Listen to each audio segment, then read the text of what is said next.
Hey, Max. And just giving a moment for our city clerk to get into the office.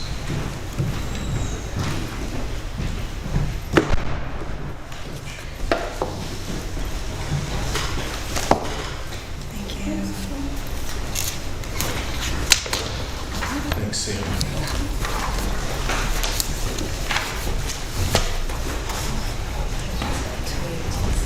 Thank you. So I'd like to call to order the Schenectady City Council Committee meeting for Monday, June 1st, 2026. And I will call to order the Finance Committee. Good, thank you. So we have 4 items for discussion, the first of which is the 2026 capital budget reappropriation. Mr. Gugamuk.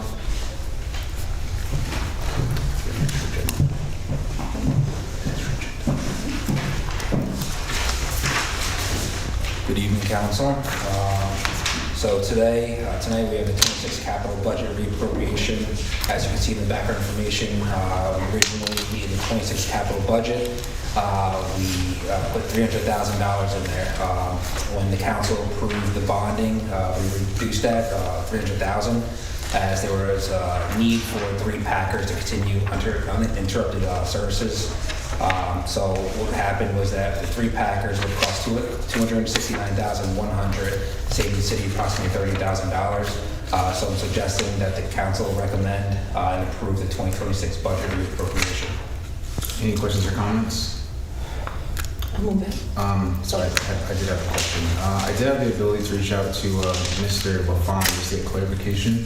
Is there any reason why we can't continue with this manner of acquiring vehicles 100% moving forward if there was a cost savings in this individual instance, or is this just coincidence? 2026, the numbers just aligned. I think it's a possibility, Mayor. That in looking at this, the kind of the optimal one is to buy something new and then you run it for a longer period of time.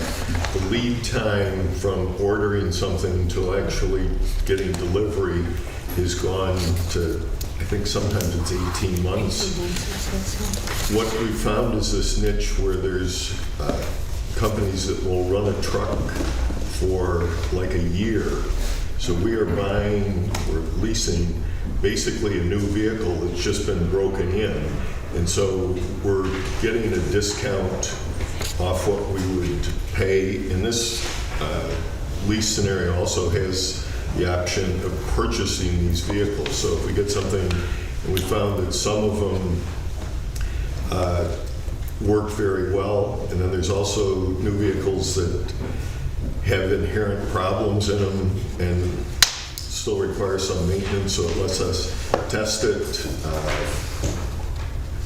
be much more confident in what we're doing and either continue the lease or purchasing it and running it. And so, but it seems to be a short-term niche in the market that may not be there over the long term. But we just continue to look at those options, and if you see any other scenarios out there, we're always, of course, interested in pursuing them.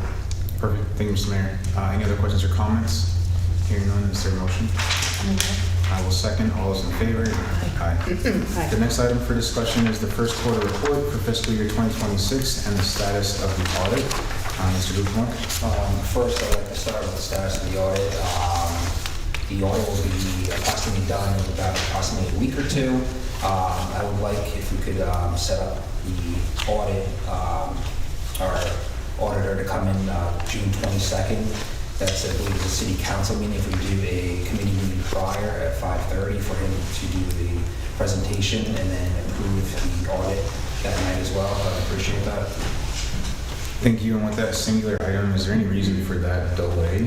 Is that a question of any- No, typically it's approximately June, mid-June that the audit is completed. Just a few things occurred personal. The accounting supervisor had something personal in her life that kind of paused things a little bit, as well as myself. So there was a little bit of a delay. Oh, I was always under the expression, or under the assumption that it was done in like April. So the auditors come in June, December, they do a preliminary audit. In March, they do a full field audit, about 2 weeks approximately. And then usually, typically mid-June is where we adopt the audit. Okay, I It's see. an AFR that's filed by Right. April. Right. Thank you.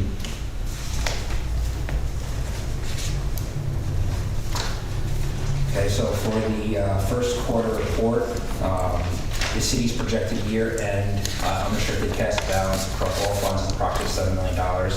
This projection is conservative and reflects actual activity through April 9, 2026. Excludes ARP funding, grant reimbursement receivables, and interfund loans. I know there was some questions that swirled around about cash balances and fund balance. Cash on hand is a measure of liquidity at a specific point in time, reflects the time it receives to disbursements. Fund balance represents a fund's accumulated financial resources and is determined by excess assets over liabilities in accordance with governmental accounting principles. At the end of the first quarter, cash balances may appear elevated due to timing of property tax collections, state aid payments, grant reimbursements, other revenues received before before related expenditures occur. Just cash on hand does not necessarily represent resources available for appropriation. The general fund continues to be the city's primary financial concern. Through March 2026, revenues and expenditures are tracking similarly to prior year periods. However, significant budget pressures remain. You have health insurance, health insurance, workers' compensation, vehicle and fuel costs, public safety overtimes, and unsettled union contracts such as 1037 and Local 28. The city ended fiscal year 2025 with a $5.3 million general fund deficit, and the anticipated settlement for fire Local 1037 contracts is expected to add approximately $1.6 million in cost during 2026. As for the beginning of 2026, the general fund reported approximately $3.4 million in unassigned fund balance and $3.4 million in assigned fund balance. So the $3.4 million was budgeted for the 2026 budget, and we have $3.4 million approximately left over. If the city experiences a deficit similar to 2025, then reserves could substantially be depleted, potentially resulting in little or no remaining fund balance in year-end. Going to the golf fund. The golf fund is operating within expectations for a seasonal enterprise fund, and no significant budget concerns have been identified at this time. Financial results will continue to be dependent largely on the length and strength of the golf season. Both the water fund and sewer fund are performing in line with budget expectations. Revenue collections remain strong, and no significant operational concerns have been identified. Expenditures in both funds are higher than the prior year due to primarily to planned use of capital reserves for infrastructure-related projects. And then I also have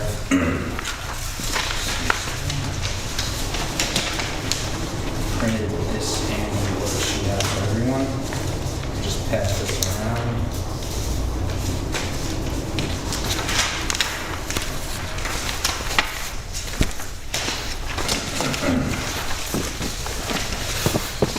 So this Excel worksheet is basically just a snapshot of some of the council changes for the 26 adopted budget. I highlighted a few items there. The work down the list, starting with real property taxes, was budgeted for $33.9 million. Currently on track for that. It's a receivable.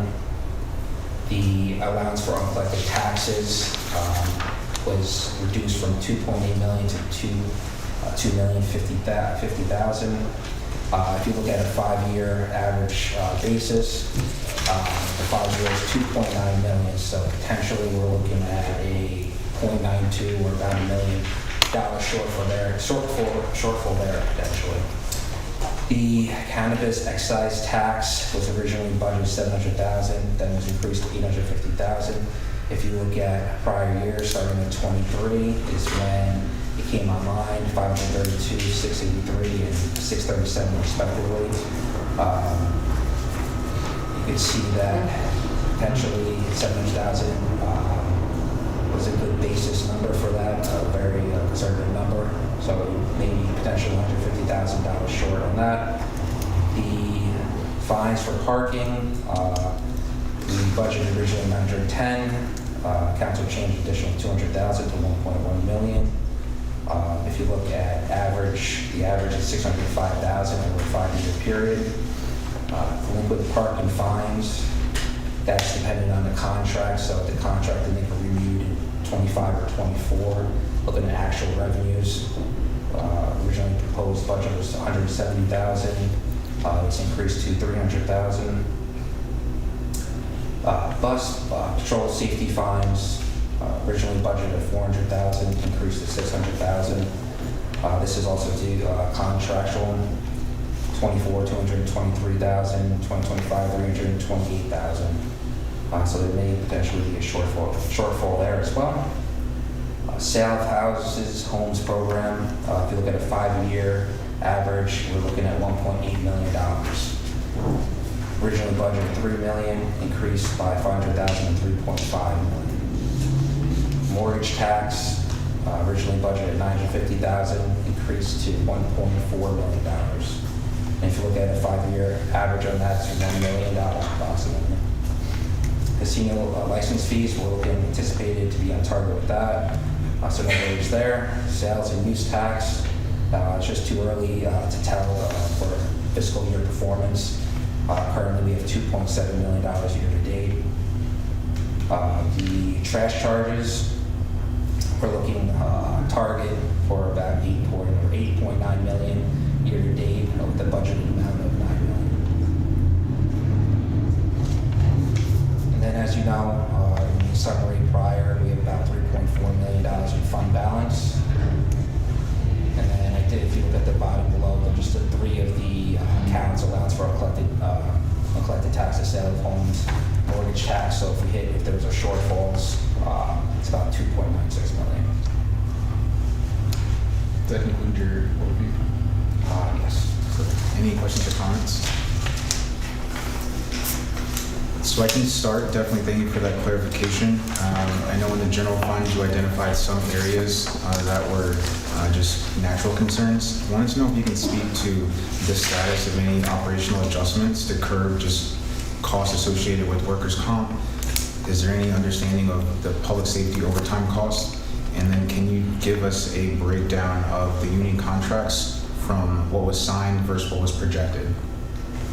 I can send these questions to you in an email if you're not able to answer them. Yeah, I think some of them would be better off if they could send me those questions and I could ask them thoroughly.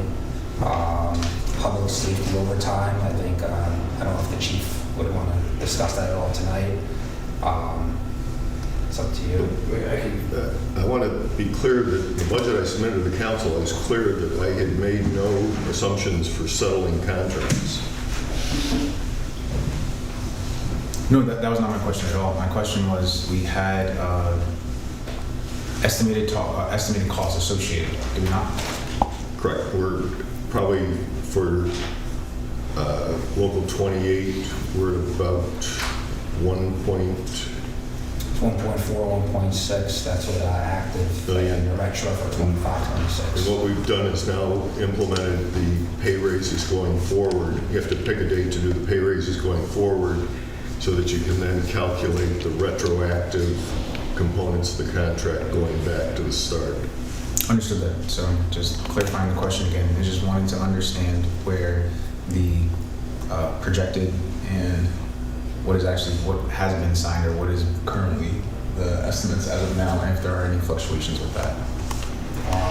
As of now, we have the active for the fire, the 28, that hasn't been already in place, put in place of 2-3 weeks ago. So we're working on the calculation for retro, which will probably hit mid to end June.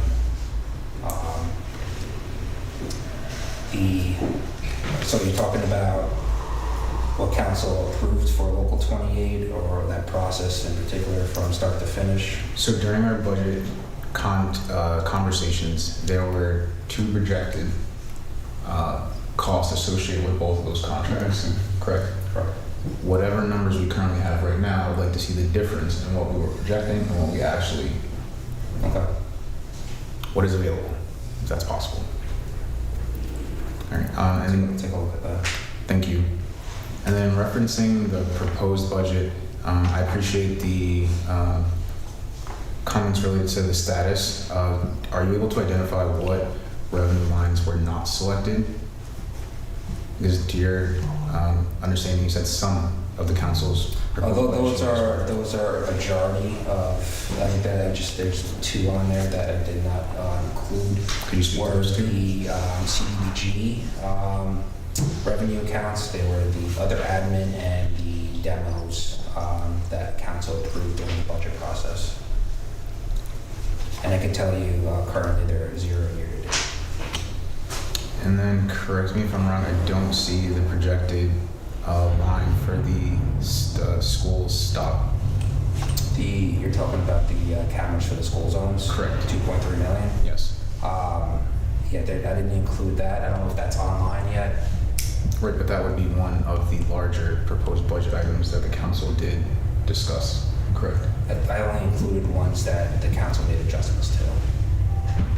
Okay. Are we able to talk about the status of that contract at this present time?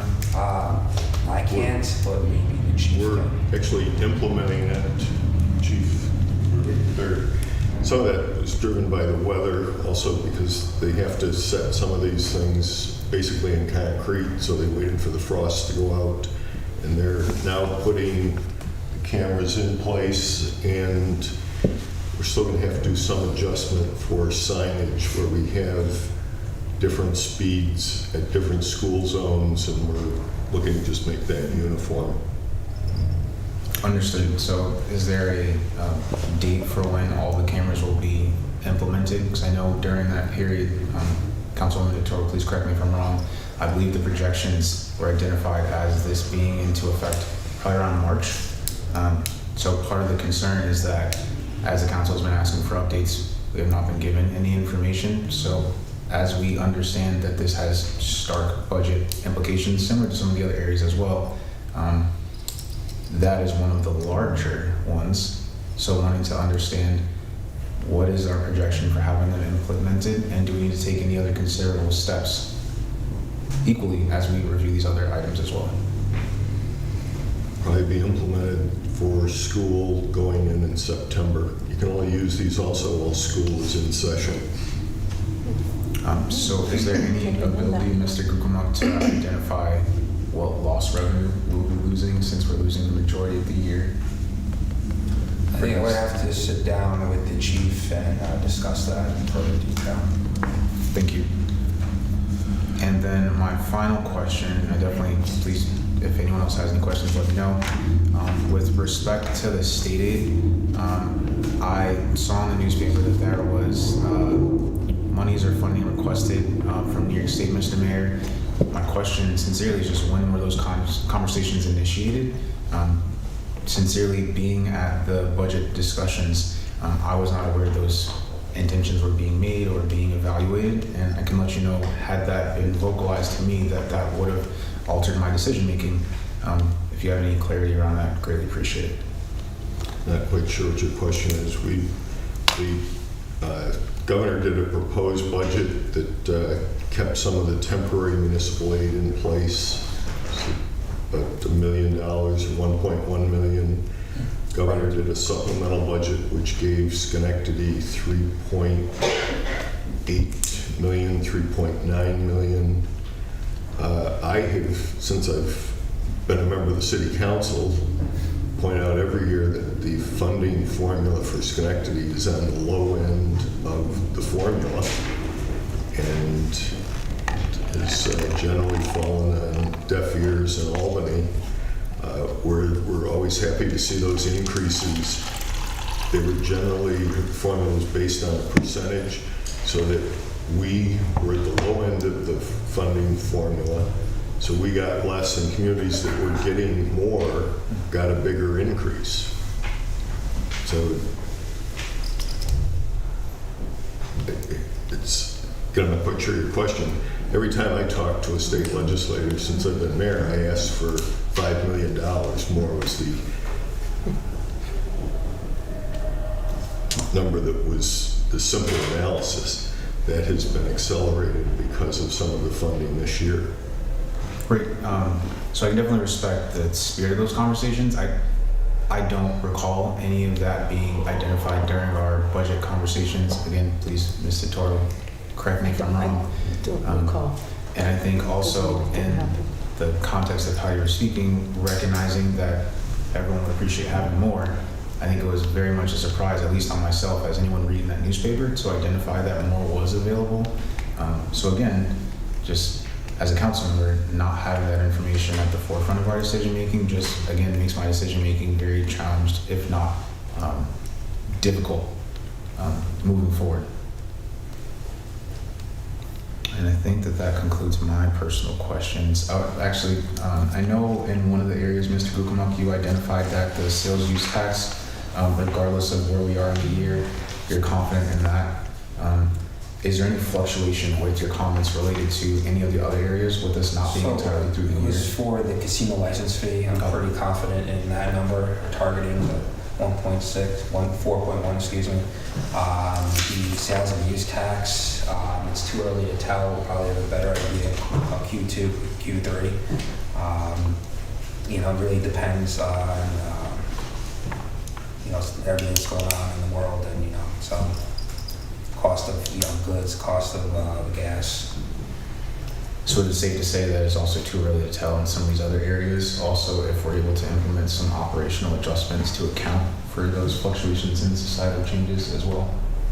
Potentially, for some of them, cannabis excise tax, sales tax, the ones that I've listed below, the allowance for uncollected taxes, sales loans, mortgage tax.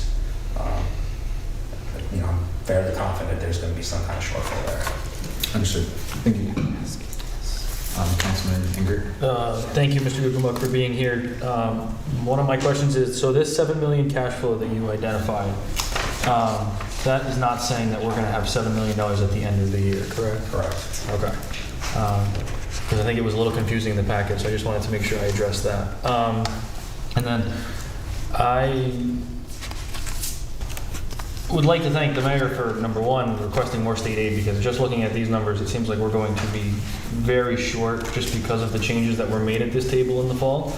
I think, like was said in the fall, you can inflate, and when we don't hit them, don't be surprised. So I appreciate everything that went into the state budget to make sure that we received roughly $3.9 million to help combat some of this.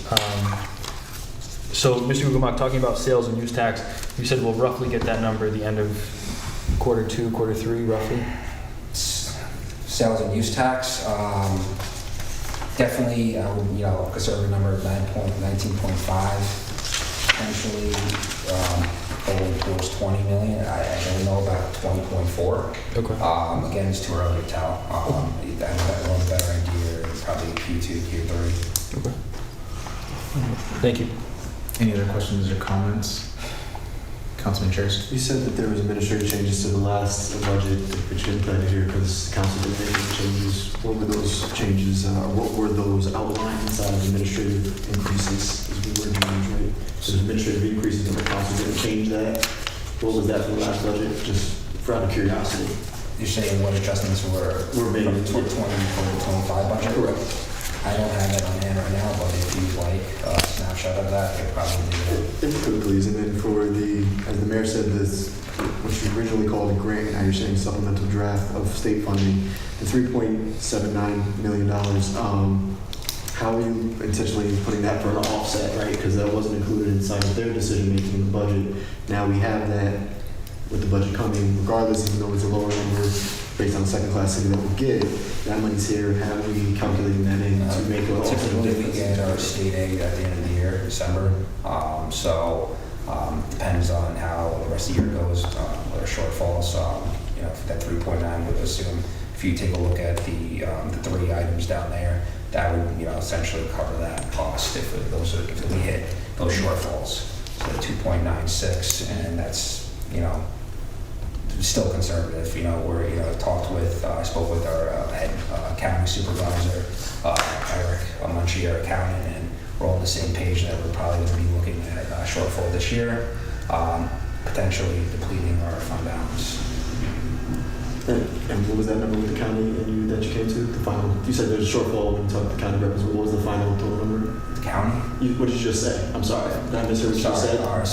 My accounting team. Oh, accounting team. Yes, Thank you. yes, Okay, yes. yeah. See, I'm not crazy. I'd like to ask that question, though. I appreciate it. Any other questions or comments? Hearing none, thank you, Mr. Gugamau. The next item for discussion, I will assume, is the review regarding the 2026-2027 annual action plan. There was a public hearing May 26, 2026. And we had various discussion related to just the allocation of fundings. I wanted to open the floor for any adjustments, comments related to. I can say for myself in reviewing the allocations, I don't know if the mayor or the, Mr. Gugamuk is able to answer. There was one allocation of itself that just raised a question for me. If you turn to page 19, it's the Department of Finance, the Affirmative Action, Minority Recruitment, or Contract Compliance. And there is a proposed plan for $40,000. And I think it's easy to assume that that's related to Mr. Gardner's position. But I know in the budget we fully fund Mr. Gardner's position, so I don't know if there's any ability to just outline what the expectations for that $40,000 will be, if not for salary. Page 17. 17, perfect, thank you. Don't know that offhand.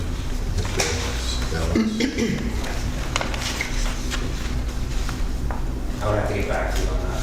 Great. Thank you. If there are no other questions or comments, I will need to move this item for final consideration. I'll move that. I will second. All those in favor? Aye. The next item for discussion is the review, amending section 186-25, the Central Park Tennis Courts fee and reservation system. There was a public hearing also on May 26, 2026. There were a number of community comments related to that proposal, wanting to open it in a similar fashion to the previous public hearing to see if there are any adjustments or tailoring to that language. I can start that. I can start that as well. Sincerely, I believe the spirit of fees, or as is interpreted by residents, is to ensure that those lines are met with actual expenses. I know previously there were fees already assessed in that chapter or in this code that were not collected.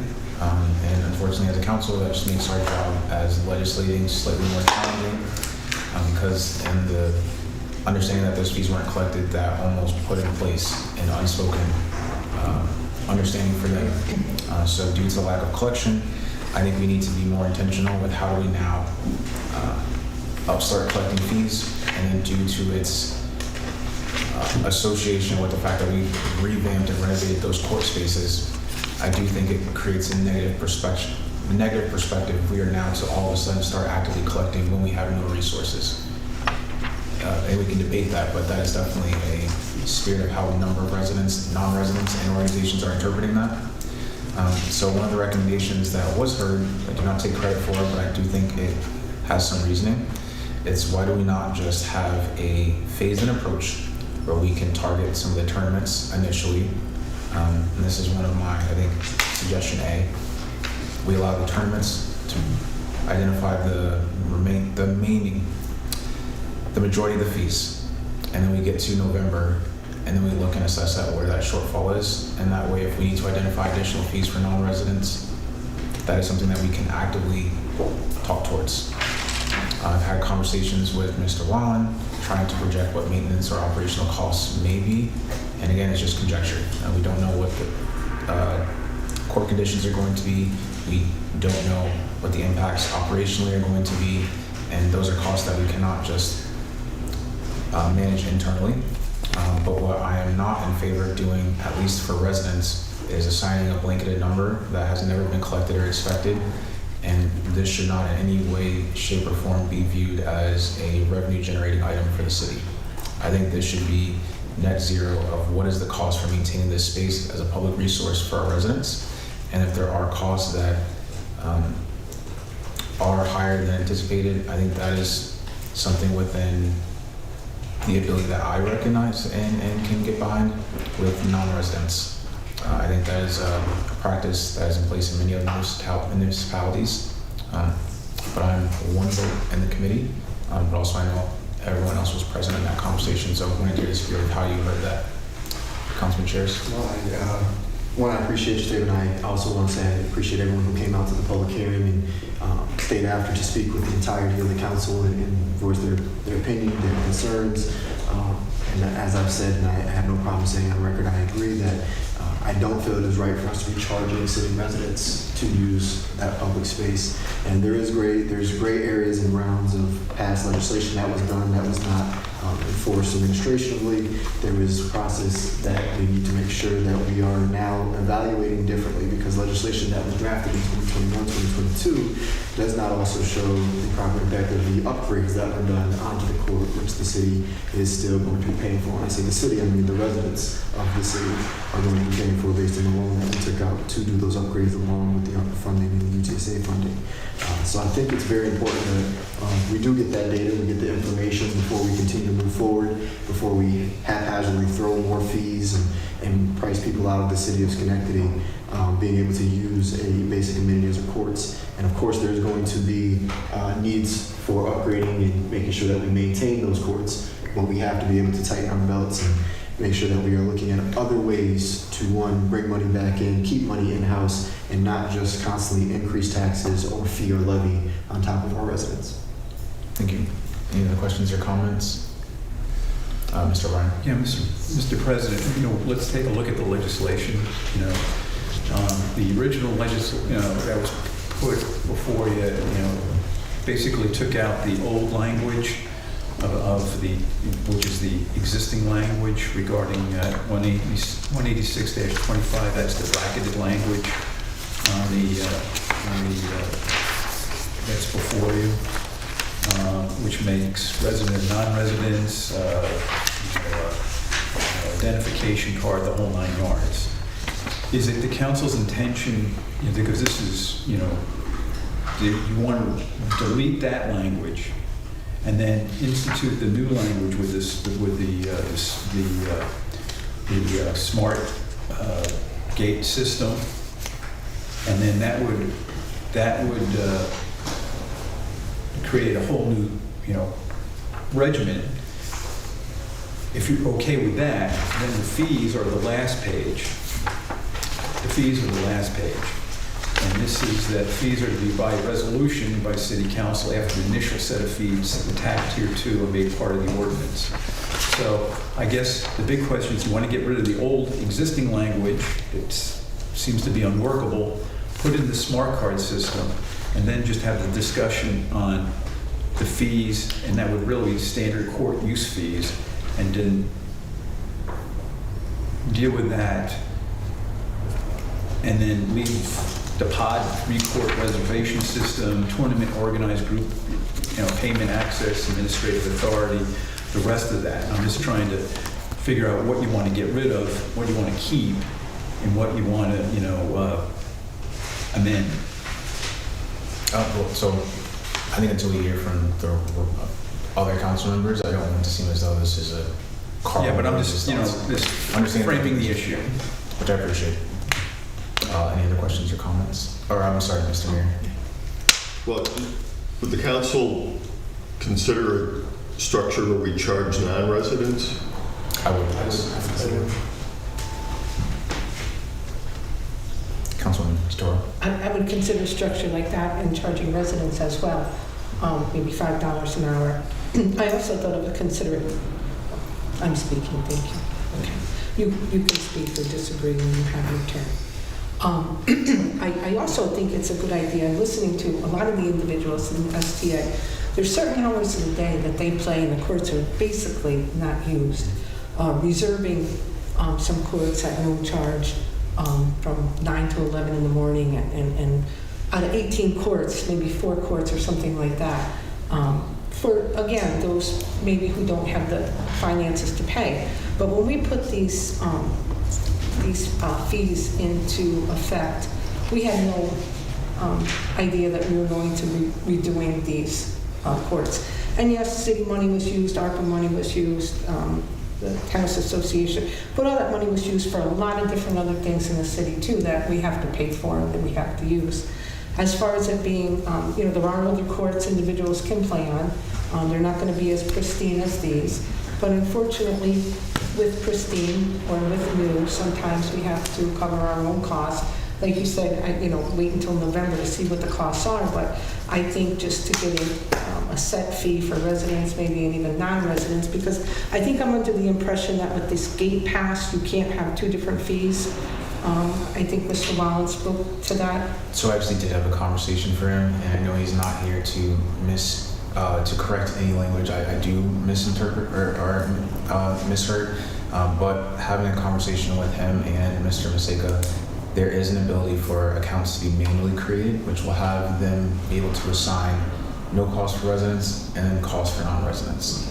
And then also the clarification is we're not talking about thousands of individuals. Right. It is very manageable.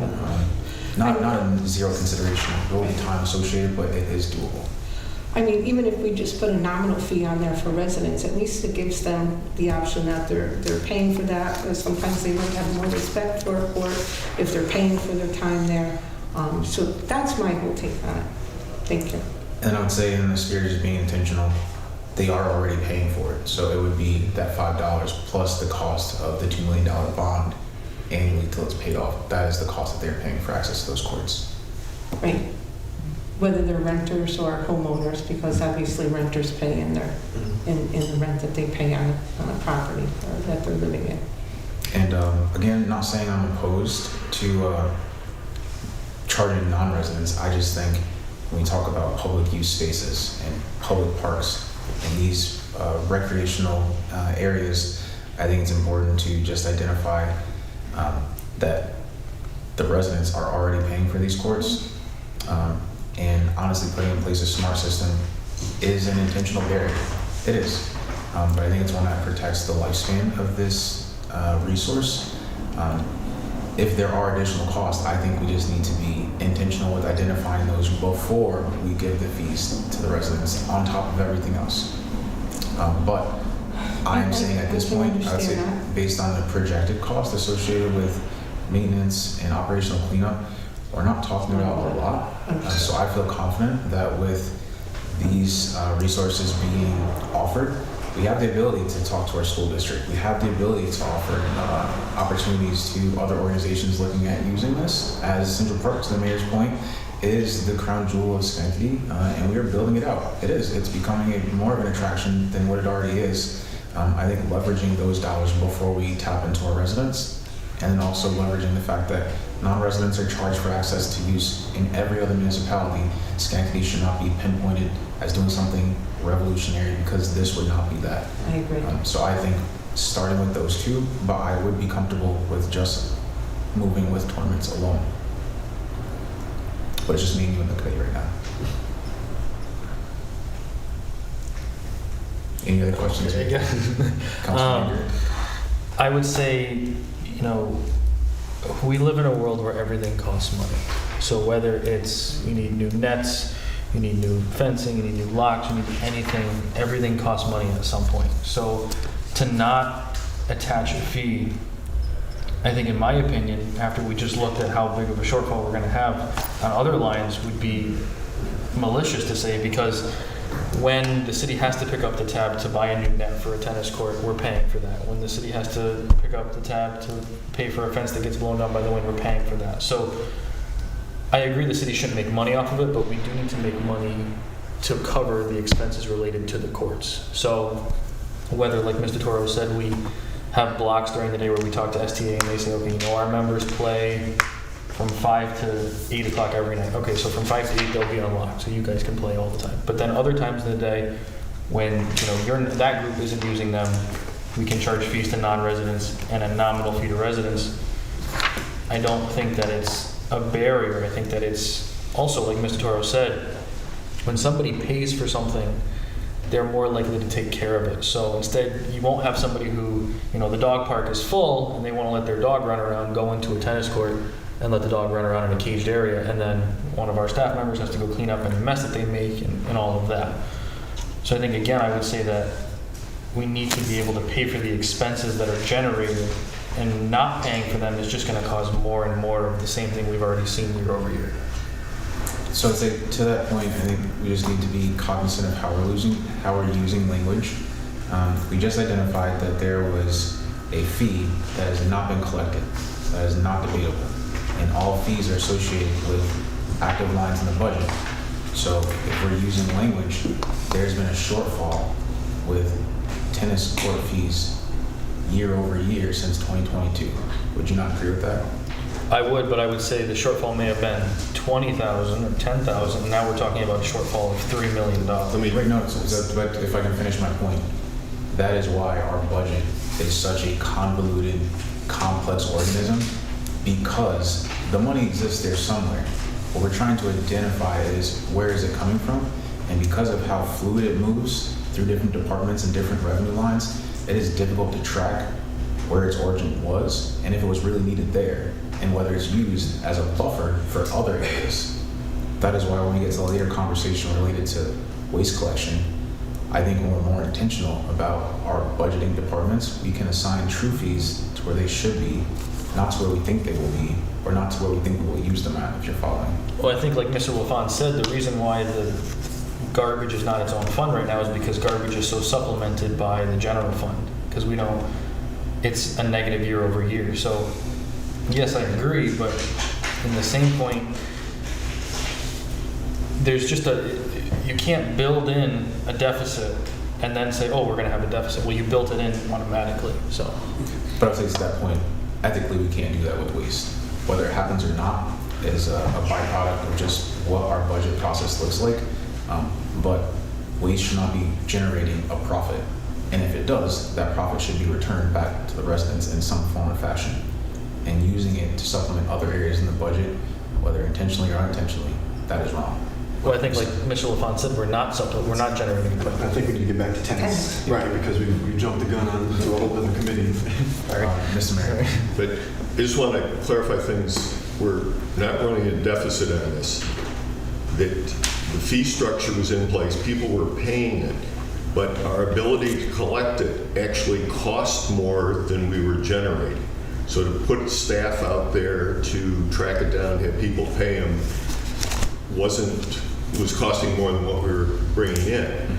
So we eliminated the staff, so there wasn't a deficit because we weren't bringing the money in. Now we have the opportunity through technology, an upgraded facility, to put a structure in place that in theory will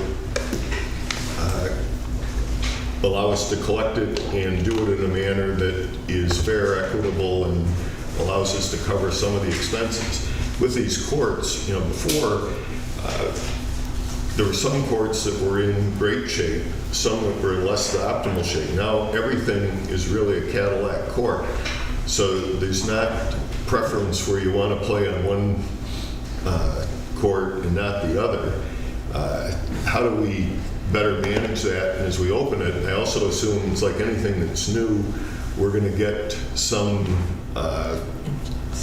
extra interest and activity that will be at the courts, and how do we make sure that's a good experience for people going in and being able to enjoy it. And there is also with there's simpler things I think people understand in the court's maintenance. So if we have to put somebody in there with a leaf blower to just clear dust, leaves, other things off the courts. But that's a couple hours time to set up, move it out.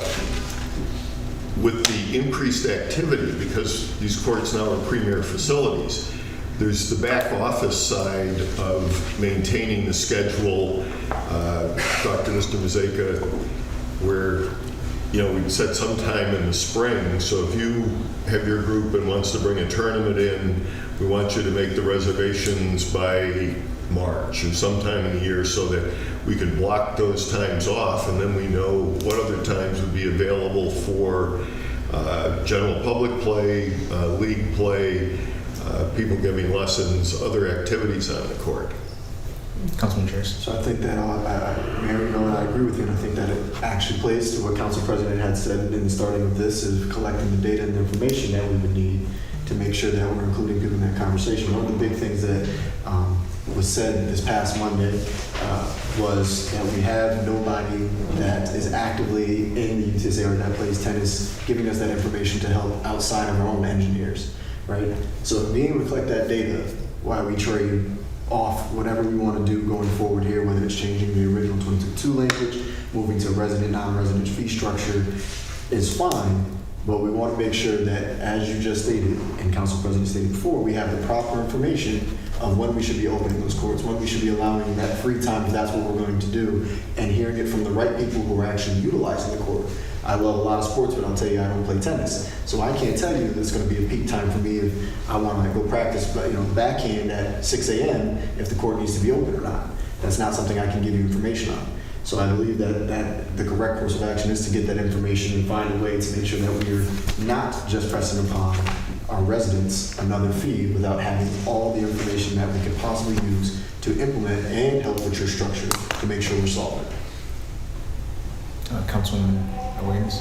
As far as the maintaining of fees and maintaining the tennis courts, we do have park and recreational staffing that take care of the park, right? I would say yes and no. I wouldn't say for this resource, but they are available. And I think one of the things that's different this year over previous years is the fact that we do have William Maseka. Truly, I just told him on the phone today. I appreciate his knowledge base, not discrediting people before him, but I think he, and how he presents information and is communicative, I think that helps provide the confidence that we are taking the necessary steps. And one of his outlined expectations was moving forward for projects that we build in maintenance time or operational cost into the project scope so that we have a cushion moving forward, which I think is very intentional and smart moving forward. I don't know if you had a point you wanted to finish. But to your point, Mr. Mayor, I think knowing that we weren't actively collecting fees, we cannot reference that fees exist then. So I think if we are starting intentionally with collecting fees, there should be that true graduation. And I would say less burdensome on tennis players. I think we start with the tournaments. But as a council, we make compromises. So Councilman DeToro, if you're comfortable with including non-residents into that as well, I can be open to that to move this item forward. I'm comfortable with non-residents, but I'm also comfortable with residents, a nominal fee. That's where I'm not. So Mr. O'Brien, I was going to get to your point about what the language looks like. Okay, I think we're boiling it down. So Yes. I think everybody's in agreement the old ordinance should be discarded, correct? The Yes. old system, okay. So then we're going to the smart gate system. You're all set with how the smart gate system is going to work. So then it really comes down to the fee schedule, the last page. And right now you have $15. I think where everybody's focusing on is resident versus non-resident, not necessarily looking at the leagues, but looking at resident, individual. Right now it's $15 per hour per court, and it doesn't differentiate between resident and non-resident. So Right. at that point, I think that's where, if there's going to be amendments, it would be in that section, depending on what the council wants to do.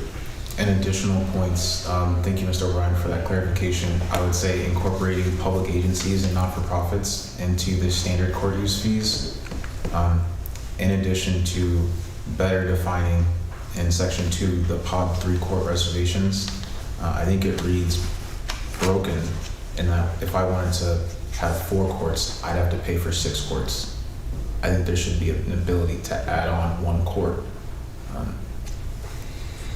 So let's go back to $50 per hour for 3 courts. So standard court use fees, you want to add a new bullet down there for, 1 additional court.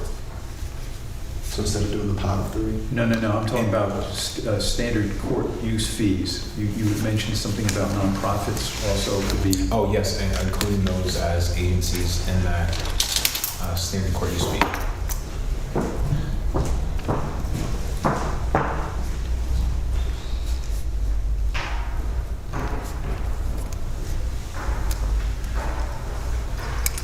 everybody in agreement with that? Okay. So then we go into section 2, the pod, the 3-court reservation system. So how is that going to be amended? Oh, that's my recommendation. So we received this, so I'd say my adjustment or amendment would be to include a price breakdown for an additional court. Okay. So if I wanted to, I'll repeat that again, if I wanted to reserve 4 courts, Right. I have to pay for 6 courts. Because it only comes in 3. Right, because it's only batched in 3s. And, Might have to be a criteria too on that based on availability. But before I call you Councilwoman DeToro, I've looked at this similarly to how we instituted our parking app in the city. If you can remember, absolutely, Councilwoman DeToro. I think the first month was absolutely getting hammered, understanding how it did work. But after that, and after the corrections made by Mr. Wan, we were able to get to a place of more acceptance. Not perfect, but better. So I see this as us not needing to get perfect. We just need to be intentional and then be also direct on improving upon that. So I think it's creating that shared sense of understanding that we will put our best foot forward, but with the collaboration, feedback, we will improve on that and get to a better understanding moving forward. Councilman DeToro. Just a question on not playing tennis.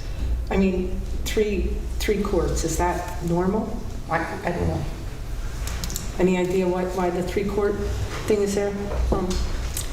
Mr. So I would say No, I have no idea. not being able to reference anyone from the agency, I think being considerate to the conversation, having feedback given to us, that was one of the glaring areas that just did not read well. So I don't play tennis as well, but this opinion was given to me. I wanted to have it better defined. I mean, So the new bullet would be option for 1 additional court. You know, payment option, price option for 1 additional court. at $12.50 each or something. Divide that by 3, $50? I don't know. And $15, you know, government agencies and then nonprofits, that would be 15 Love, for example. 15 is 30. $17. Roughly 16 something. What would be in a compromise? Non-residence fee, and then see what our expenses are, as you say, come November. And what would be your consideration at that time of charging residents a fee moving forward for next year? I would say Depending on what the, it would depend entirely on what that gap was between what we were receiving and then what the cost of maintaining were. If we continue to hear that these courts were made second class to none, and if we have an active parks director who is maintaining it, because part of the challenge is we do not maintain our resources, so then the lifespan is reduced significantly more. I think we don't even need to have that question if we are also driving and advertising that using this resource in our Central Park not only caters your organization, it better draws the attention to Central Park. So I think the draw is you're coming to Schenectady, enjoy your time, you gotta pay for it. I just take a lot of heat from golfers that, they have to play on a municipal course when,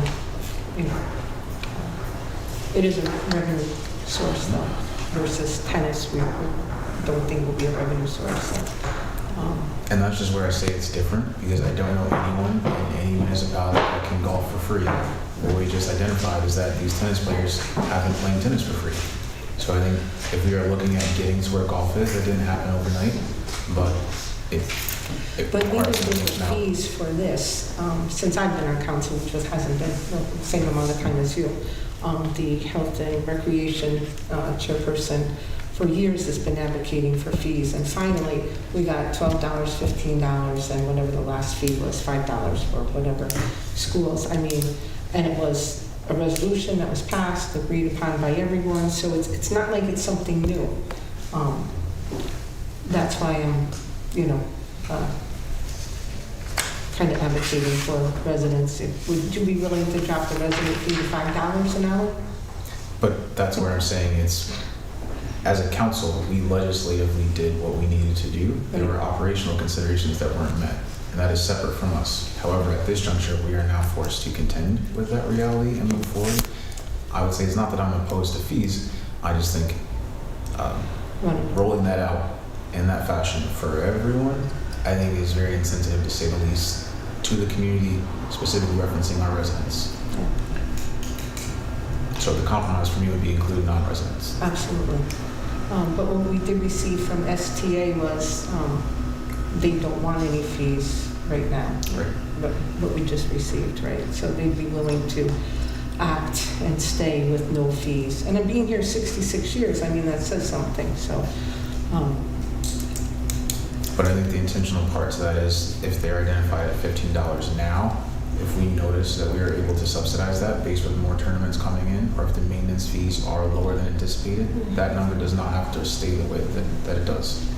So I think with that, there can be some additional savings on top of that. I'm trying.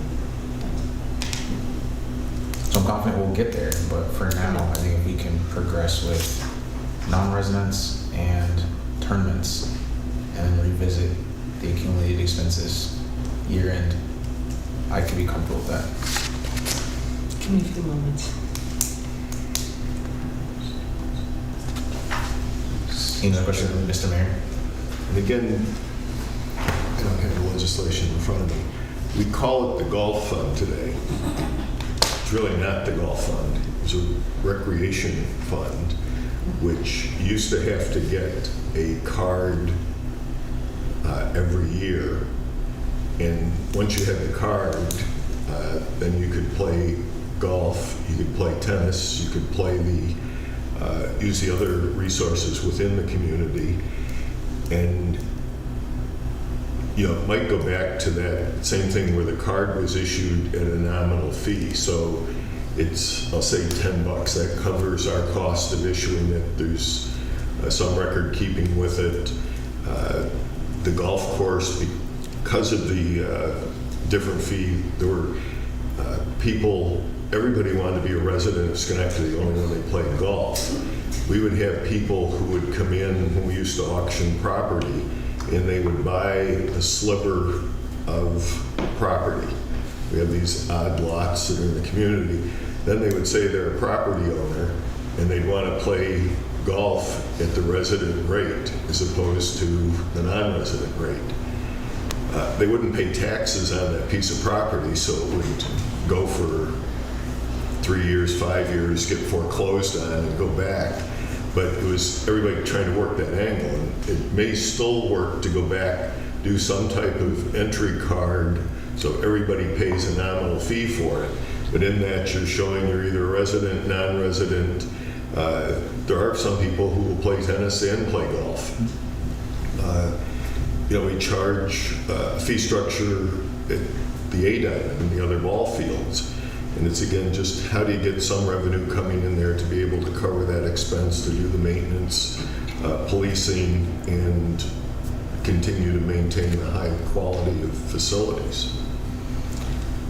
Councilman Aguirre? Would the committee be open to charging a one-time fee for this card, quote unquote? So, if you said to residents, we're not going to charge you a per hour fee like non-residents, but we're going to charge you a $20 one-time fee for the processing of this entry card. So as a non-tennis player, I can see the logic in that. I think with this, presenting that as a consideration. That's what again, I think at this point, we'll probably be able to cover our expenses with the outside costs from non-residents. And again, being new, I think everyone's going to want to come here and have their tournaments.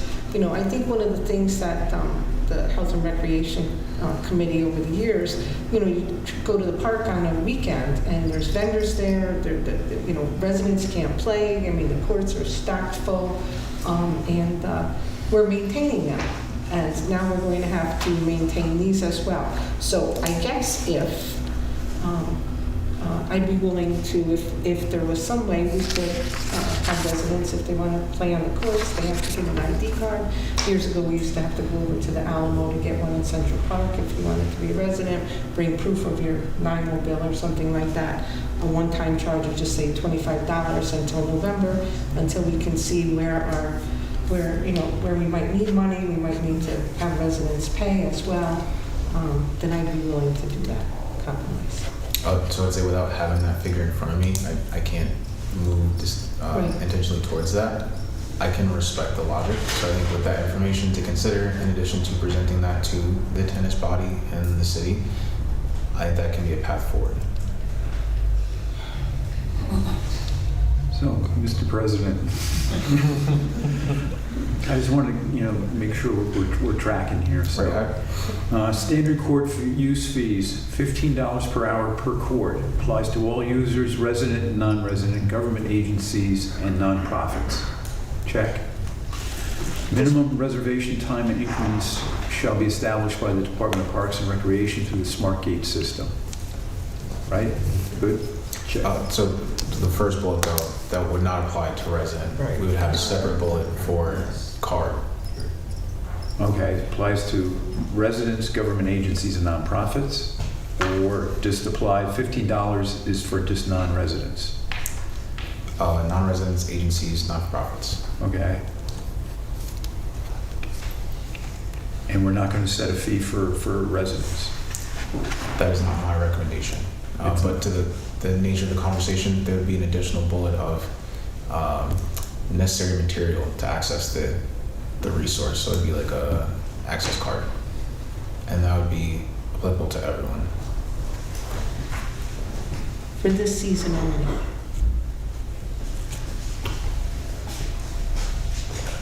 Well, I think that's, I don't have Mr. LaFont here, and I think his issue with that was that they didn't have anybody to actually do the cards, and that got into the whole system why they didn't collect the fees, and that's how come what was proposed was getting rid of that whole structure of identification cards. That's what's the bracketed material that referred to identification cards. So I'm not the subject matter expert on how we're going to do this. And I would say without his presence, and that wasn't a consideration of mine, so it's not anything I brought up with either Mr. Wan or Mr. Maseka. What I can just say though is with that information, Councilman Inger, if you want to review that, with it we can consider it collectively, but we don't have that information, so I'm comfortable proceeding with the items we do have access to, which is transitioning out the residents, including public agencies, non-profits, and then seeking clarification on the addition of one court. Right. And 3 court out of the standard. Right.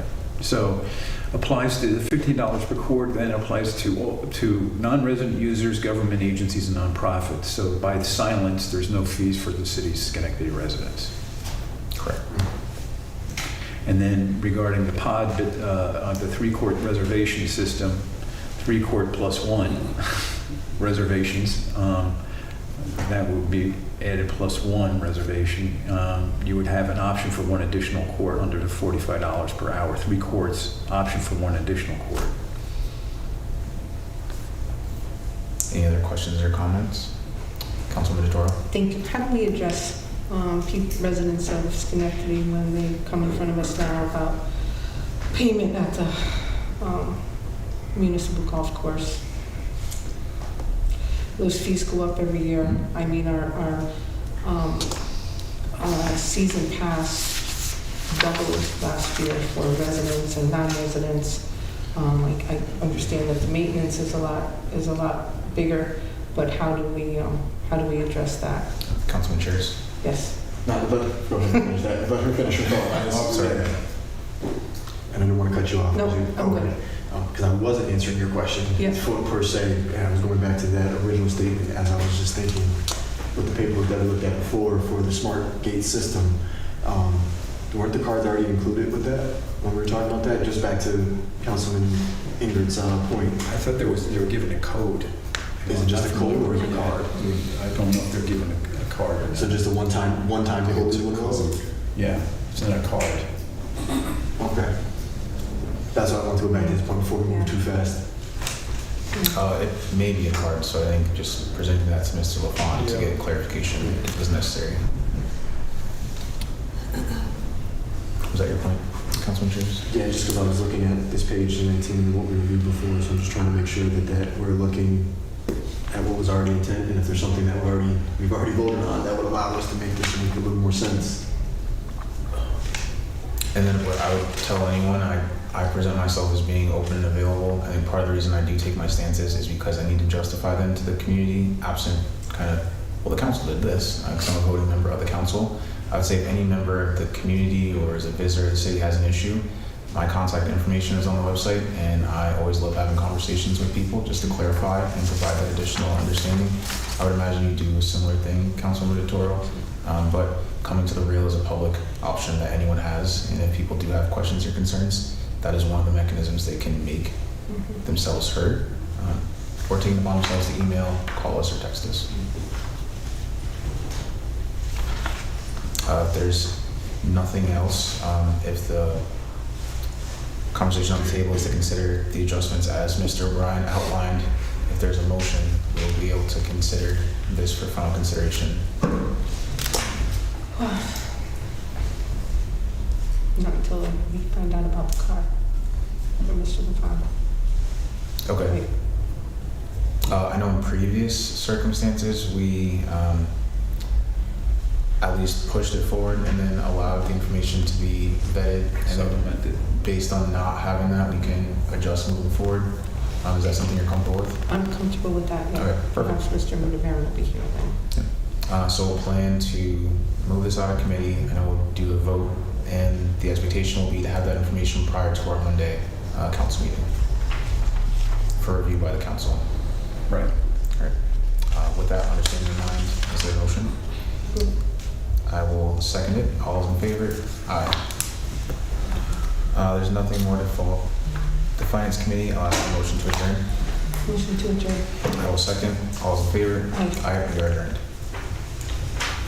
Let's go to order government operations at 6:38 p.m. Two items to discuss on the agenda. First is discussion on the adopting of community police hire panel. Just want to make reference, we had talked about this prior and it came to light with language. I want to say thank you to Chief Whipple, as I did at the city council meeting last week, for his conversation with me, making sure that we are on the same page, that we both agree that this is one of the amazing things that we have in the city of Schenectady. And there's nothing else Schenectady is one of a kind in itself, but this is a vital operational point for our officers and getting community-focused officers into our city. So I appreciate that we were able to have dialogue along with Council President Williams and Mr. Rivas, who has put this panel forward. And in those discussions, just making sure that we have all the information, that I am moving in a way that is, one, going to make sure that it is beneficial to everybody and that we continue to operate as a whole, council and chief and department, to do what's right along with Mr. Rivas, and make sure that this is not seen anything other than a positive light for the city. If there's any comments, questions, concerns? Seeing none? Hold on. Go ahead. I would say I was very happy to see that the call for public hearing was pulled from the agenda last week, or the week before, whenever it was pulled. After my discussion with Chief Whipple, there was definitely some problems with the legislation that was put forward in front of us. He made me aware of certain things and his feelings about the hiring panel. I'm sure we all read the article in the paper where he said he was going to speak against it, just due to the language that was being adopted in the code. So, Chief Whipple, I appreciate your conversation with me, because it brought to light certain things that were being pushed forward, and I'm glad that it's back here for discussion instead of a call for public hearing. Well, I want to appreciate you, Mr. Amir, and I also want to make sure that people know that when we do call for a public hearing, just like we just did with tennis, we do bring it back for another review and discussion, correct? So there was no, like, it was when we moved forward, we weren't rainbowing anybody with the situation. Call for parents to make sure that everyone in the public has a say-so as well. And I appreciate Chief Whipple taking the amount of time he did with me to discuss all the information to make sure I'm pertinent of everything that I didn't know and thought I knew. So this way we are covered and things are done correctly. So I appreciate your statement and appreciate that Chief Whipple was able to join us this evening. Are there any comments, questions, concerns? Mr. Chairman, I'll work with the chief and you and, see if we can work something together that'll be agreeable to everybody. Excellent. Thank you, Mr. McClure. So can I just ask, what are you actually going to do? The conversation. There's going to be There's going to be a change in conversation and legislation to make sure that the chief and myself and the council as a whole are taking into consideration everything that matters to them, any concerns that may be brought up by the public later on, and making sure that we're not hindering the police force. I made sure to take very careful and make sure your language that you wanted when you brought it to my attention that your hiring power was not adjusted or tampered with in any way in the original legislation that was put forward. So I want to make sure that when we put forward legislation that we're doing it with great intention. So when the concerns that are brought forward, whether it be the paper, hopefully directly to me next time, we just handle it in-house to make sure that everyone's taken care of. So right now, we're going to be going back to work and making sure we get new legislation that works for everyone. Did I speak wrong, Mr. O'Brien? No, you didn't. Thank you, sir. Are there any other comments, questions, or concerns? Seeing none, there's no one to call. Council President Williams. So I think it's important to identify that amidst this entire process, that there is always the opportunity to do things better. I think without referencing some direct source material, there were assumptions made by multiple individuals throughout this entire process. I think hearing the article and reading the way that it presented to the public, I think did not accurately capture the spirit in which this was presented, and it pointed councilman chairs in a very negative way. I think with gathering additional information before this council meeting, wanting to be considerate of just some underlying information. However, it's important to reference that in response to this, Councilman Chairs was able to meet also with Chief Whipple and in an intentional manner have extended conversations to ensure that the spirit of which this was presented was recaptured. So once again, I think as a council, we position ourselves to get it right. That doesn't mean we always will. However, it is our responsibility to end in the right standpoint. And it is also to make sure that we educate the community on what public hearings are and what they aren't. Truly, it is the opportunity for us to hear comments and feedback and adjust accordingly. So although I can recognize that in the spirit of adjusting any code language, there is an understanding that we will go directly to department heads or directly to direct subject matter experts. That always might not be the effort moving forward. However, the spirit of collaboration always exists throughout everything that we do because we're not a dictatorship. We cannot just write the code as we see it. There needs to be the involvement of the community at some point, and there always is. Council President, any other comments, questions, concerns? Seeing none, this doesn't need a motion to move forward. Next item on the agenda is CR recognizing celebration of Juneteenth 2026. Juneteenth is a national recognized holiday. In the city of Schenectady, we've recognized it in prior years, and I think it's important that we continue to commemorate the day and the original time in 1865 to make sure that all those that were impacted by it are recognized, and this resolution shows that the city of Schenectady cares. Recommendation for myself is that the council supports and adopts this resolution as such. Any comments, questions, or concerns on the resolution? Seeing none, do I have a motion to move it? So It's been moved and properly seconded. All those in favor? Motion carries. Seeing no other items on the agenda, I close government operations at 6:44 p.m. I'd like to call to order City Development and Planning. We have 2 items on the agenda tonight. First of which is to review amending Chapter 161 of the Schenectady City Code, garbage, rubbish, and refuse, regarding the requirements and standards for the collection of solid waste and recyclables and the setting of rates and penalties. Questions or comments? I absolutely feel comfortable starting. I do not feel that the public hearing accurately reflected the comments from the public and its volume. I think all of us were inundated with how people felt in response to that, and it was overwhelmingly negative. I think it recognizes many points that were made, but one of which is that the way our system impacts people and their households is dynamic because family sizes are dynamic. One of the areas, two of the areas that I do think there's a consensus around, it's that the bulk sticker program needs to be revamped, if not ceased altogether, and removing waste collection out of the general fund. So for the first item, I would really be open to pivoting to focusing sincerely on the bulk items. I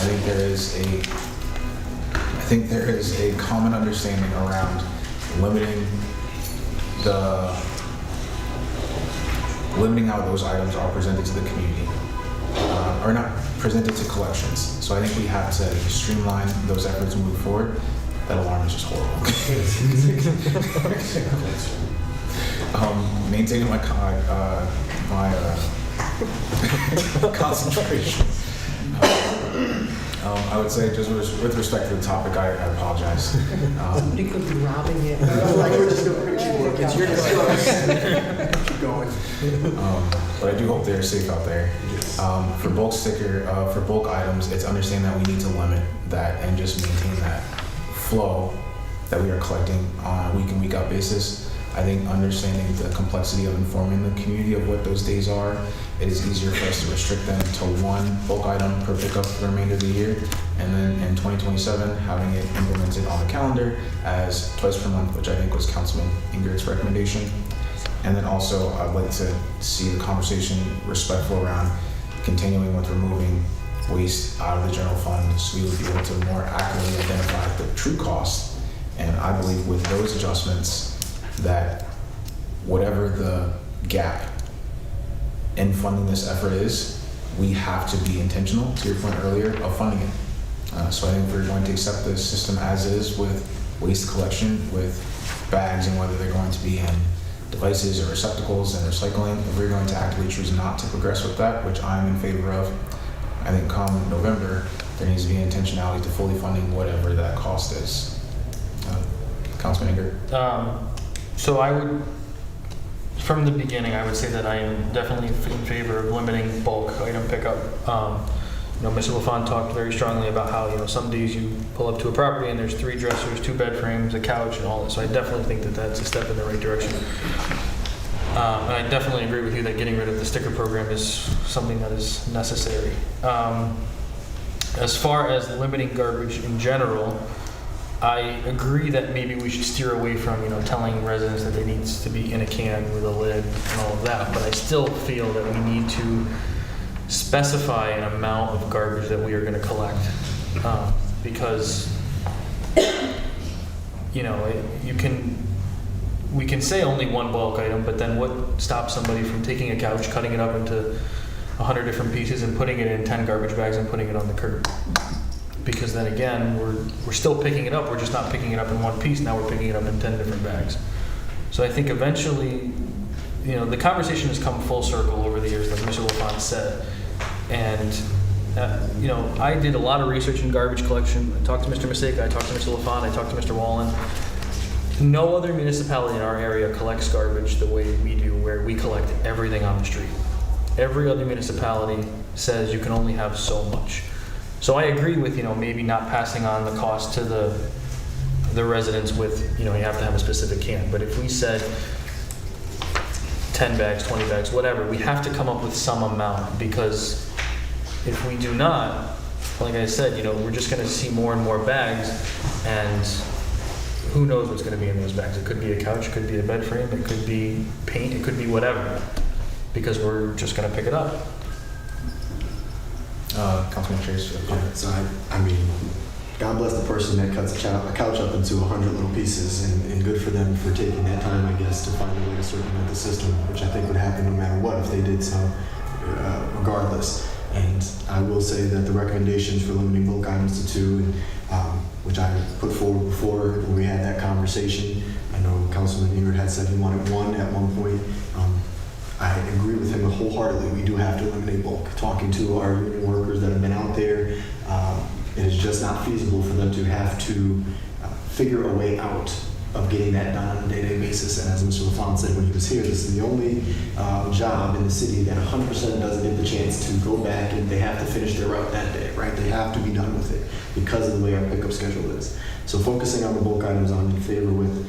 I do want to make sure that as we continue to go through the code, we're all learning we've taken on a lot, and this is not new for us. The sticker program does need to come to an end, and if I remember correctly, the sticker program came from OGS and Ed Mr. LaFond, and those as a suggestion to the legislators the year prior, the entire body when I wasn't on here. So that came as a suggestion from them.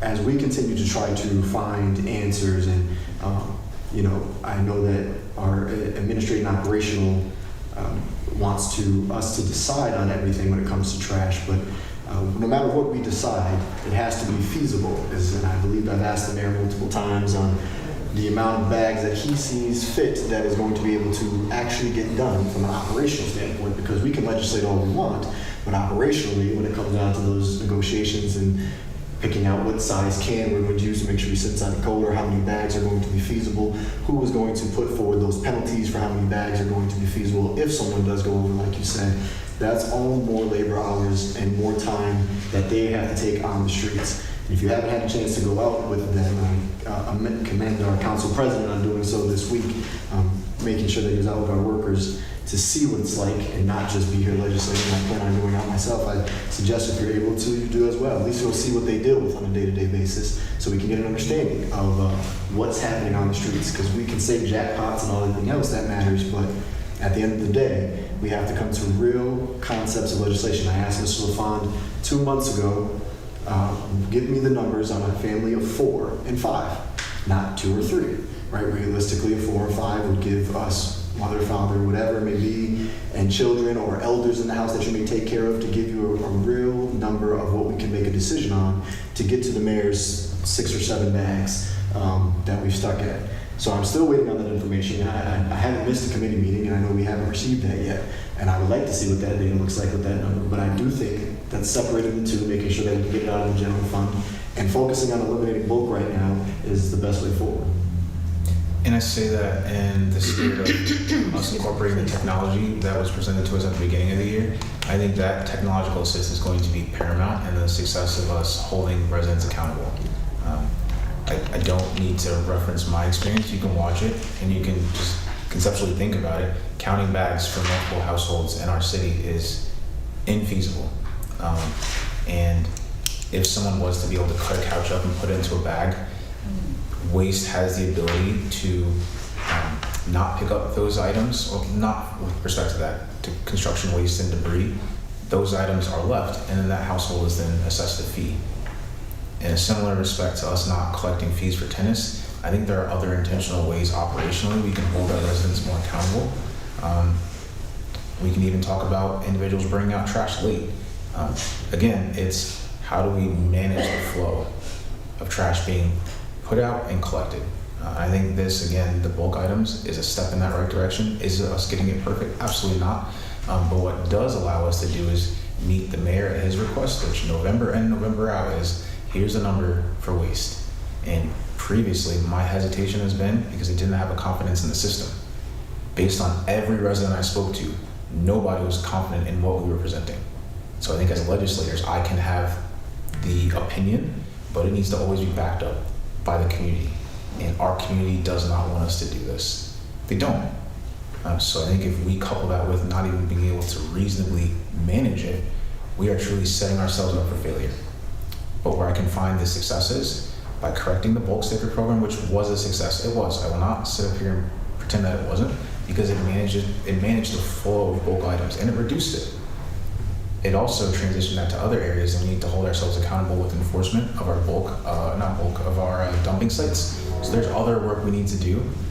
But as we talk about any change, it is engineering, it is enforcement, and it is education. It is those threes. And if we don't do all 3 of them, we are just moving the problem to some other facet. So again, is this us getting it completely right? Nope, but it's a step in the right direction. I think it allows us to manage around a huge budget conversation item in June, so we can leverage that discussion for more important topics, or get through the process that much more seamlessly. So I can sit here and say, if we are confidently not going to proceed with adjusting the system, then we need to fully fund it or closely fund it. And that's something I'm willing to do moving forward if we actively remain here as a community. Mr. President, on the proposed legislation that is before you, do you wish to go through the changes, and, make any accept some changes and not accept others, or because as you know, the bulk system, the sticker program moratorium expires on June 14th. So I was just wondering if you wanted to go through some of this and get rid of there's a whole section on the bulk permit, the sticker portion of the program. Do you want to delete that, or you want to leave it, or I'm just. So I know it's just myself and Councilman Ingert and the committee. My recommendation would sincerely be that we revisit the previous code and only address the matters of bulk item and the matters of removing the waste from the general fund. Councilman Ingert? I would also like to address the penalties, the first violation, second violation. I think that Chris Lund came up with a great fee schedule, and that'll help kind of move us also in the right direction if we're not going to focus on these collection as in amounts. I can see there's a compromise, and I can figure that as well. Okay, so if Mr. President, if you don't mind, if we can go through everything so Absolutely. we're all on the same page. So it's really under the public collection 161-21, public collection and disposal of solid waste. If you look under that general section and then under B1, that is where there was additional language added and some language deleted. And this is where it says all residential solid waste shall be placed in plastic refuse bags tied at the top for collection and shall be placed in containers with lids at the curbs. Containers shall be no less than 10 gallons and no more than 45 gallons in size. Do you wish to just leave that section alone? The bracketed language is the language that was taken out. The underlined language is what was proposed to be put in. I'd remove any proposals. Excuse me? I'd remove the proposed language. Okay, so basically we'll go back to what it was, unchanged. Correct. Okay, so that'll be unchanged. And then paragraph 2 underneath that was the reserved section. That's always the section that's what we talk about, how many bags. But here, this is where it was added, the proposed language was containers shall be privately purchased and each residential collection point shall have one container for solid waste and one container for recyclable rubbish. That is completely new language that can go back to reserved if you want, if the council wishes. In other words, it was just That'd be my prerogative as well. Okay. And then the new language in D, 161-21-D, this is where we were talking about bulk items being collected and how many per household, excess residential solid waste and bulky item collection. All that underline 1, 2, 3, that's dealing with the collection of bulky items, and then each, for example, section 3, each single residential property shall be permitted to place up to 2 bulky items and/or quantities of excess solid waste for collection on a designated monthly collection date. That's all. That whole D section, as you see right there, it was inserted to deal with the bulky items. Is that what you want to keep? Yes, Councilman. Yeah, so we're sticking with 2 bulk items per white good collection, so twice a month, once a month, 2 items. Correct. Okay. So, Councilman, was that your point of No, order? that was, somebody said earlier 2 times a month, but it's 1 time a month, yes. So as we look at that excess residential solid waste and bulky item collection, 1, 2, 3, 4, 5, and then 6, that's all new language that you wish to have in the ordinance. Correct. Okay. And then below that is the deleted language that new language is replacing, and that's dealing with the sticker program. Yes. So that's going to be deleted. There was a temporary section, C added, and then my notes, that section will sunsets on June 14th on its own accord. That was the suspension of the program, but since you're deleting it anyhow, it's going to go away. But you don't have to do anything with that section because it's going to expire on its own accord. And then continuing on that same section, subparagraph 3, this is dealing with the sticker program. That's going to be deleted. Property owners and occupants may purchase excess residential solid waste stickers, correct? That's going to be deleted. Yes. Since we're on that point, moment to pause, I think we talked partially to the understanding that there are still stickers circulating.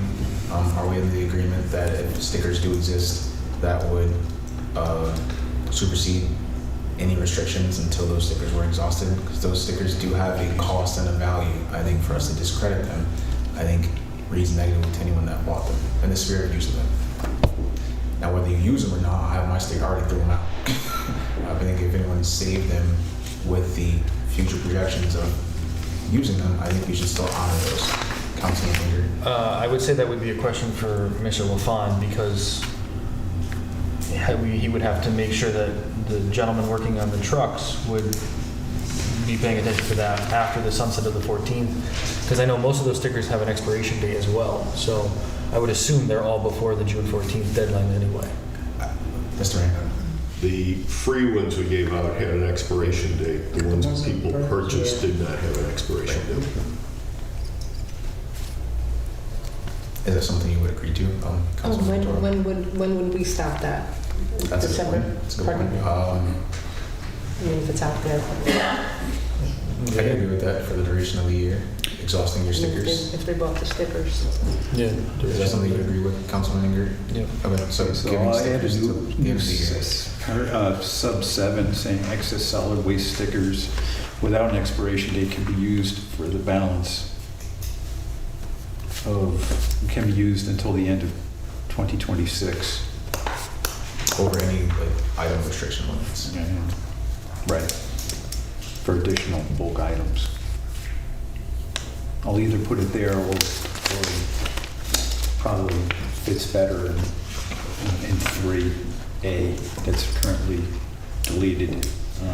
So I'll just put it there, that any excess solid waste stickers without an expiration can be used for until the end of 2026 for additional bulk item pickup.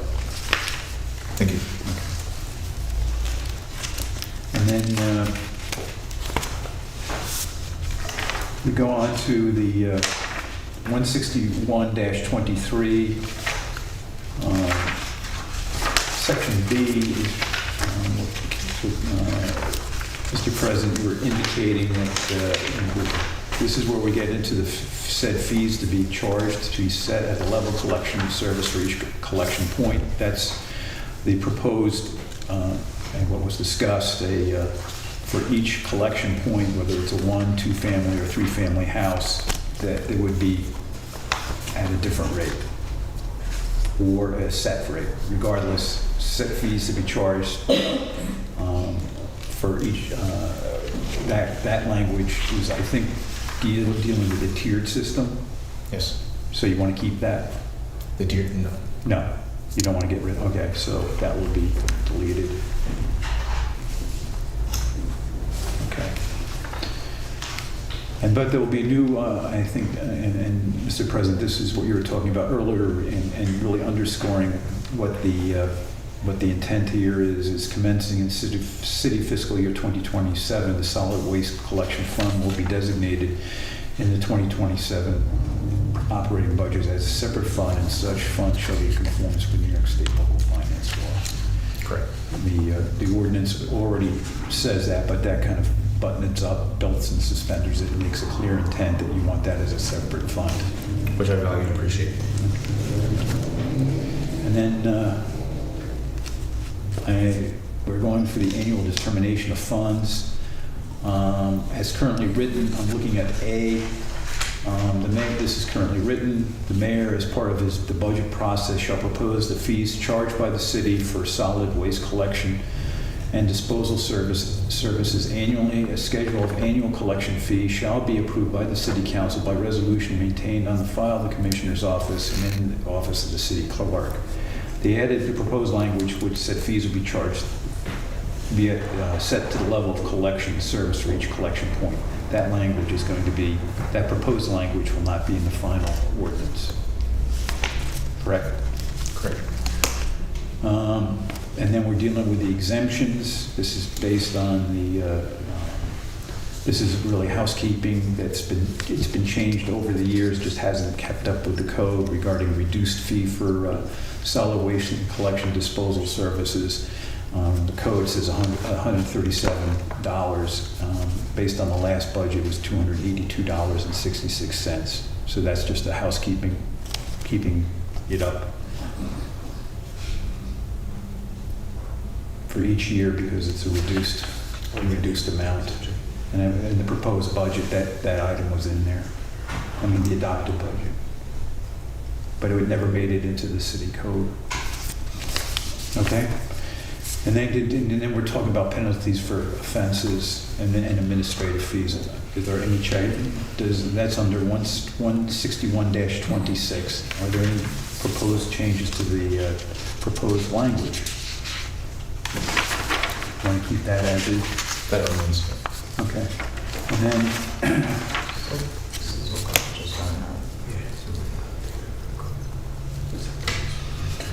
And then,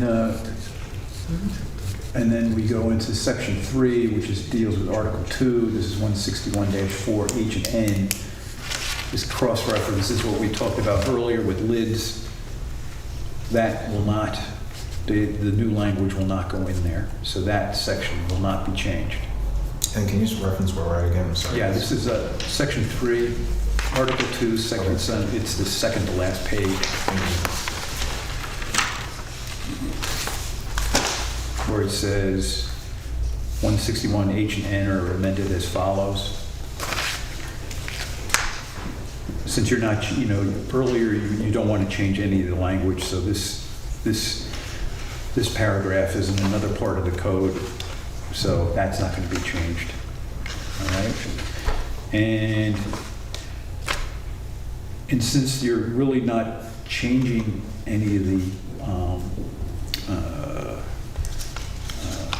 the collection, if you will, the penalties for offenses by property owners and occupants, I don't know whether you want to change the enforcement date, and I don't need that was in the original when we go into the sticker program last year.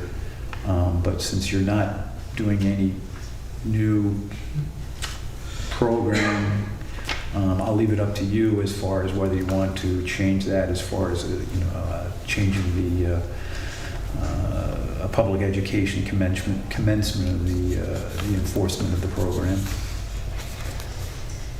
I'll leave it up to the council if you want to not deal with that, because you're not doing a cap on garbage, but you're setting out a schedule. But there is, are people going to put out more bulky items initially?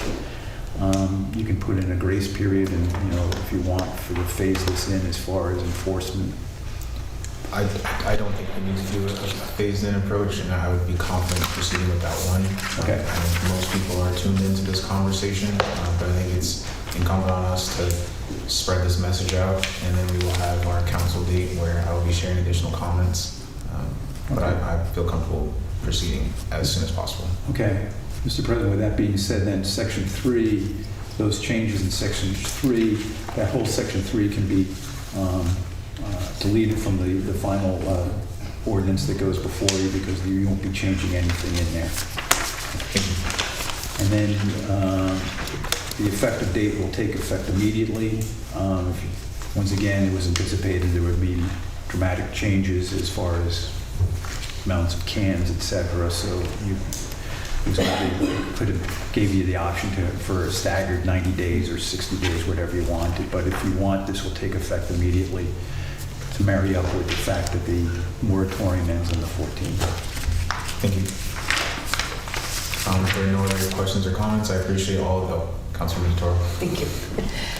The only thing we've been asked for consistently is how much trash is how much trash, how much bulk is how much bulk, and we've never been able to answer that. Again, you put it out there, how we decide, is it 6 bags, 8 bags, 15 bags, 20 bags? I don't understand where we can't come to an agreement.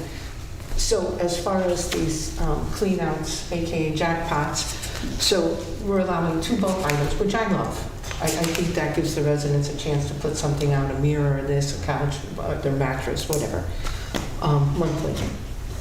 As far as clean-outs and jackpots, I would think that now anything over those 2 pieces that are put out would be considered a jackpot. Mr. LaFond has said multiple times here that, of course, you can bring your things down to the transfer station, but the city is preparing dumpsters.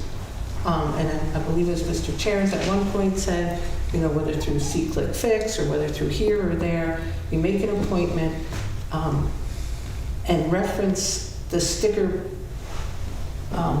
program's prices, because they're already established. So, you know, I'm going to clean out my apartment. I've got $80 worth of things that I'm putting out there. At least the residents know what they have and what they have to pay. You call in advance or you go to See Click Fix, I'm putting $80 out there. You know, you're sent an invoice, you pay for it, so that maybe even up to a week ahead, so that when someone calls up, it's there. As far as, you know, when individuals leave some apartments and they leave everything there, you're required to hire a dumpster from the city or private. But I would assume that city dumpsters would be a lot more reasonable. So, and I think it's important that we kind of address that, since, again, this is how it first started.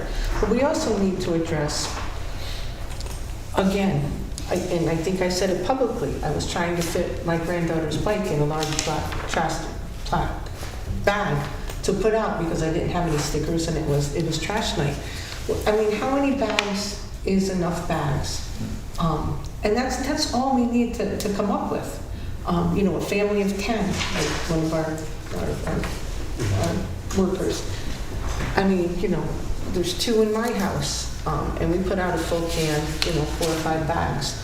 6 to 8 bags, I personally don't think that's enough for anybody in the city. 20 bags, but then you say, who's going to count them? And what size bag are they going to be? Well, that's our job. We have to come up with that so that, you know, the city is at a loss for all the trash. Excuse me? Oh, I thought you were talking to me. So that we come up with something, right? I mean, that's what we're tasked to do here. So, how do we do this? How do we make a plan? What do we do? Councilman Ingrid and Councilman Chase. I would say to build on that, are we expecting our trash collection workers to pick up 150 bags on one property? So if one of our trucks shows up and the whole front yard is full of black bags, are we expecting them to pick it up, or are we only expecting them to pick up 50? And I think that's where the residents I've talked to have said, you know, I might only have 2 bags, great. You might have 10, great.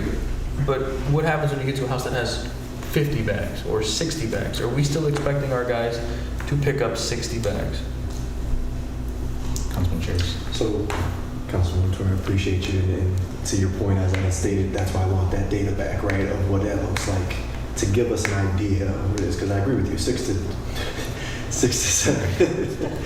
7 bags is just not a feasible amount for a family, you know, a regular family that, whatever that number may be, anything past 2 people, you're just accumulating a little bit of, even if you do the bare minimum of being home, you're going to go through that in a week's time.